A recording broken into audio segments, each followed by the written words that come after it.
Bui. Apa kabar? Tentu selalu kabar baik. Alhamdulillah. Bung Rauf, boleh cerita nggak sejarah berdirinya Kapten Indonesia? Baik, Bang Bui. Kapten singkatan dari Komunitas Penyedia Tenaga Kerja Internasional Indonesia. Sekedar candanya, kapten itu di dunia baru dua. Kapten Amerika dan Kapten Indonesia. Luar biasa. Luar biasa. Kapten Amerika itu ada di dunia hayal. Kapten Indonesia, the real kapten. Masya Allah. Nah, ini kenapa bisa Kapten Indonesia ini lebih peduli ke masyarakat tenaga kerja? Ya, dari namanya memang terdengar ala-ala. Katakanlah kapten kapal, kapten apa saja dan seterusnya. Sesungguhnya ini kapten adalah hanya singkatan dari sebuah nama yang bergerak di bidang ketenaga kerjaan, terutama kepada tenaga kerja yang istilah hari ini pekerja migran, yang dulu TKI, TKW dan seterusnya. Kira-kira begitu. Nah, kapten ini berdiri pada tanggal 1 Mei, Hari Buruh Internasional. Hari Buruh. Ya, itu 2019 dan kita deklarasi baru di 1 Desember. Ketika Januari Februari kita mau action pelantikan di 34 provinsi, tiba-tiba datang tamu tak diundang, namanya COVID-19. Kami berhenti sejenak, menyusun strategi perkembangan dan pergerakan kapten, lalu kemudian saat itu terhenti kurang lebih 4 bulan. Nah, di bulan 6 kami melihat judul pemerintah namanya pandemi, itu pasti panjang, maka tidak ada jalan lain. Kapten berusaha bersahabat dengan keadaan, sehingga kami menyatakan pada saat itu di DPP, Dewan Pengurus Pusat Kapten, tidak boleh berhenti, harus jalan. Saya mengambil alih waktu itu dan dimandatir oleh teman-teman bahwa saya harus jalan 34 provinsi. Dan alhamdulillah kami menyelesaikan kurang lebih 88 hari. 34 provinsi ya? Betul, dan itu sudah dilantik 34 provinsi sampai kira-kira bulan 10 lah waktu itu. Nah, setelah bulan 10 DPP ini tanggung jawabnya sampai DPW 34 provinsi, lalu kemudian kami menginstruksikan kepada seluruh DPW se-Indonesia untuk melantik 514 kabupaten kota. Baik Bang, saya potong.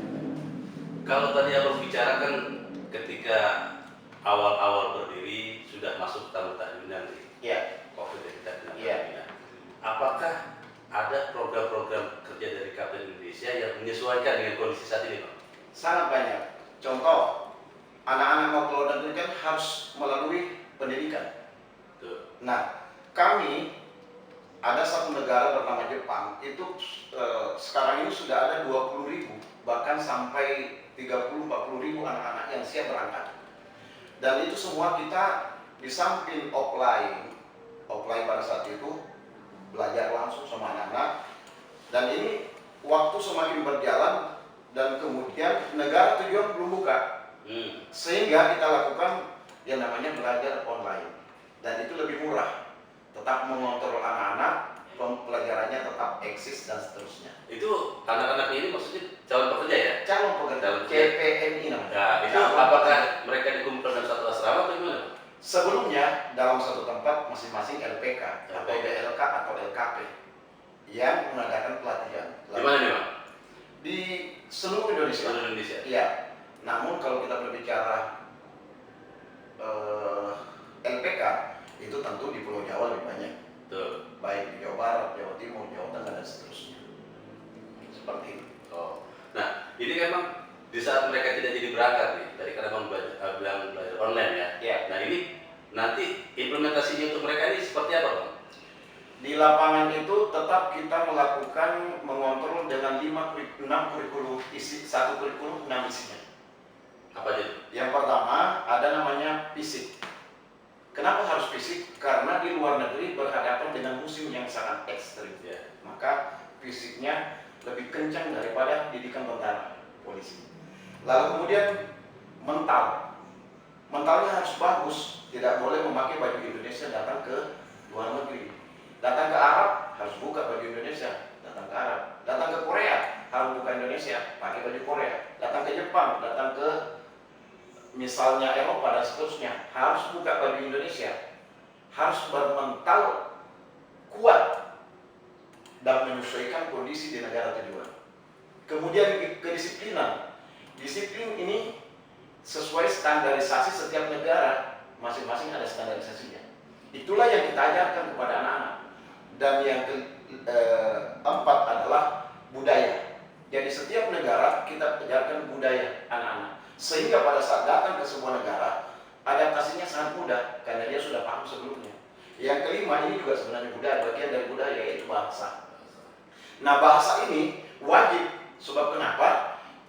Ini Anda tidak akan menggunakan lagi bahasa kampung atau bahasa Indonesia, tapi menggunakan bahasa negara tujuan. Dan yang terakhir itu adalah kerohanian. Kenapa harus kerohanian? Mereka berpisah keluarga, berpisah dengan kekasihnya misalnya, berpisah dengan orang yang dicintai, adiknya, kakaknya, orang tuanya, dan seterusnya. Terjadi homesick, pengen pulang kampung, dan seterusnya. Nah, kita bekali yang namanya kerohanian. Kalau dia muslim, kita datangkan ustadznya. Kalau dia non-muslim, Kristen misalnya, kita datangkan orang-orang yang kompeten untuk mengajari mereka tentang membekali kerohaniannya.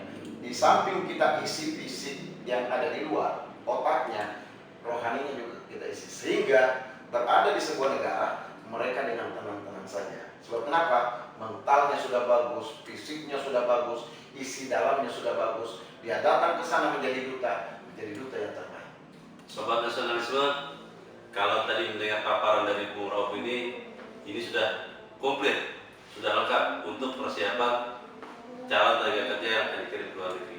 Nah, Bung Rauf, ini kan tadi baru calon ya, baru calon tenaga kerja. Nah, bagaimana sikap dari Kapten Indonesia menyikapi tenaga kerja Indonesia yang di luar pada saat pandemi COVID-19 ini? Mereka yang sudah di luar ya, yang sudah bekerja di luar. Ya, jadi Kapten Indonesia tidak terhenti strukturnya sampai di Indonesia. Tadi saya jelaskan sampai DPC 514 kabupaten kota sesuai jumlah kabupaten kota yang ada di Indonesia. Nah, Kapten ada di 119 negara. Oh, iya, di sana juga kita punya pengurus, punya konsultan. Nah, ketika anak-anak di luar negeri, mereka kita kasih dan beri buku yang menjadi panduan mereka. Ketika saya ada di sini, itu saya menghubungi siapa? Selain dubesnya di sana, kita punya namanya pendamping tenaga kerja di sana. Sehingga anak-anak ketika ada masalah di perusahaan atau di lapangan, itu dengan mudah menyampaikan kepada konsultan, sehingga ada tempat curhat. Selain juga itu, kita tetap ada komunikasi call center yang ada di Kapten itu di Indonesia. Juga LPK dari mana di sumbernya juga berkomunikasi. Jadi berkomunikasi beberapa arah, sehingga anak-anak ketika ada masalah, dia tidak menyelesaikan sendiri sesuai dengan pikirannya, tapi kita berikan pertimbangan sehingga selesai dengan baik. berarti tetap dipantau Bang ya? Tetap dipantau. Ya. Baik, Sobat Nasionalisme, ini berhubung dengan Hari Pahlawan yang jatuh pada tanggal 10 November. Kita tahu bahwa tenaga kerja Indonesia adalah pahlawan devisa. Nah, bagaimana sikap dari Kapten Indonesia? Kita tunggu sesaat lagi.